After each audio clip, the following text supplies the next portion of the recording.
স্কুলের ছাত্রীকে মারধরের অভিযোগ তুলে শিক্ষককে মারধর অভিভাবকদের। মঙ্গলবার বিকেল ৩টে নাগাদ ঘটনাটি ঘটেছে পূর্ব মেদিনীপুর জেলার পটাশপুর ২ নম্বর ব্লকের গোবর্ধনপুর প্রাথমিক বিদ্যালয়। স্থানীয় সূত্রে জানা গেছে, গত ৪ দিন আগে ওই স্কুলের পঞ্চম শ্রেণীর ছাত্রী পড়াশোনা না করায় স্কুলের সহশিক্ষক সুশেন্দু বিকাশ পাত্র ছাত্রীর হাতে লাঠির বাড়ি মারে বলে অভিযোগ। আহত হয় স্কুল ছাত্রীটি। পরিবারের লোকরা চিকিৎসাও করায়। সেই ঘটনায় আজ ওই ছাত্রীর বাবা দলবল নিয়ে এসে স্কুলের মধ্যে ঢুকে শিক্ষককে কিল চড় ঘুষিয়ে মারে বলে অভিযোগ। ঘটনার খবর পেয়ে পটাশপুর থানার পুলিশ স্কুলে আসে। স্কুলের প্রধান শিক্ষক জানিয়েছেন, ওই শিক্ষক ছাত্রীকে মারধরের ঘটনায় অভিভাবকের কাছে ক্ষমা চেয়েছে। তা সত্ত্বেও অভিভাবক আজ দলবল নিয়ে এসে শিক্ষককে বেধড়ক মারধর করে। এই ঘটনায় স্কুল চত্বরে ব্যাপক উত্তেজনার সৃষ্টি হয়। আমার নাম সূর্যেন্দু বিকাশ পাত্র। আমি গোবর্ধনপুর স্কুলের প্রাথমিক টিচার সহশিক্ষক। আপনার সঙ্গে কি ঘটনা ঘটেছে?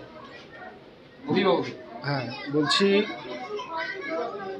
আজ থেকে প্রায় ৭-৮ দিন আগে ৪ তারিখ, বিগত ৪ তারিখ আমি ক্লাস 5-এর ইংরেজি পড়াই। মুর্শিদা আমার অত্যন্ত স্নেহের ছাত্রী। দীর্ঘদিন ধরে একটা বিষয়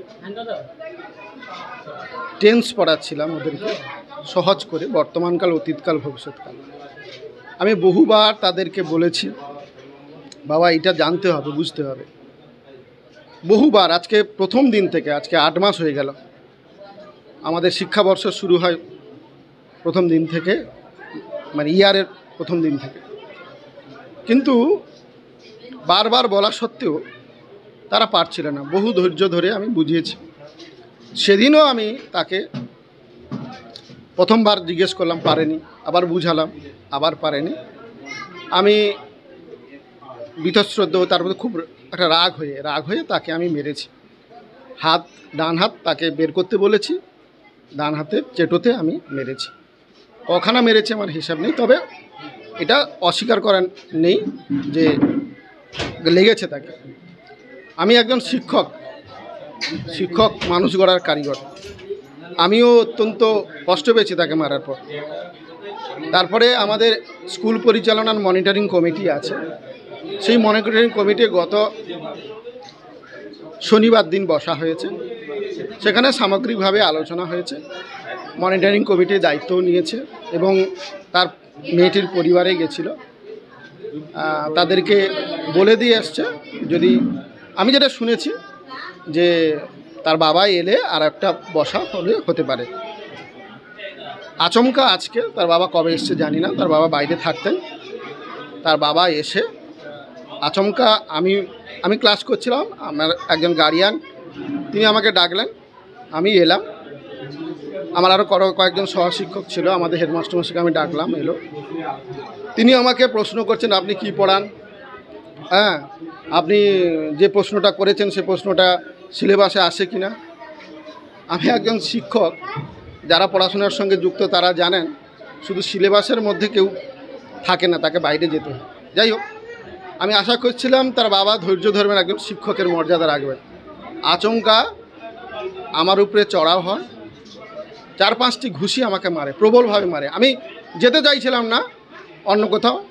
আমি ভাবছিলাম হয়তো আমার শাস্তি আর এর পুরস্কার হচ্ছে এটা। কিন্তু আমার সহশিক্ষিকারা তারা জোর করে আমাকে অন্যত্র নিয়ে যায়। আমি ফোন করেছিলাম আমাদের SISকে, পাইনি। আমি নজিবুর বাবু, আমাদের যিনি সভাপতি আছেন, তাকেও ফোন করেছিলাম, তিনি ফোনটা ধরেননি। তখন নিরুপায় হয়ে আমি পুলিশ প্রশাসনকে জানিয়েছি। পুলিশ প্রশাসন ঘটনা ঘটার প্রায় মিনিট 10-15 বা 20-র মধ্যে, আমার এক্সাক্ট টাইমটা মনে নেই, মধ্যেই এসেছে। আমি এখন বসছি। আপনি কি চাইছেন? আমি কি চাইব, একজন শিক্ষকের প্রতি অভিভাবকের যেটুকু মর্যাদা দেওয়া উচিত আমি সেটুকু প্রত্যাশা করব। যে আপনি যে বাচ্চাটিকে মারধর করেছেন, উনি কতটা অসুস্থ হয়ে পড়েছেন তার অভিভাবক বলছেন, তাকে একবারও আপনি দেখতে যান এমনটা অভিযোগ? বলছি, দেখতে আমার স্কুলের তরফ থেকে মাস্টারমশাইরা গেছেন, আমার ম্যানেজিং কমিটির যারা ছিলেন, মানে VC কমিটির বা মনিটরিং কমিটি যারা ছিলেন তারা গেছেন। আমি যেহেতু তারা অত্যন্ত রেগে আছে আমি শুনেছি, সেই কারণে আমি যাইনি। আমি বলেছি, আমি মাস্টারমশাইদের অনুরোধ করছি আপনারা যান। আমি অনুরোধ করেছি তাদেরকে যাওয়ার জন্য, কিন্তু আমি নিজে ডাইরেক্ট যাইনি এই কারণে যে আশঙ্কাটা করেছিলাম সেটা তো আজকে সত্যি হয়ে গেল। আর আমি তার বাড়িতে গেলে আরও বড় ধরনের বিপদ কিছু হতে পারত। শুধু আমাকে নয়, আরও একজন গার্ডিয়ানকে মেরেছে। আপনি তার কাছ থেকে গার্ডিয়ানকে আপনার কেউ পড়ে না, উনি প্রতিবেশী একজন আছেন, তাকেও মেরেছে, আপনি তাকেও জিজ্ঞেস করে নিতে পারেন।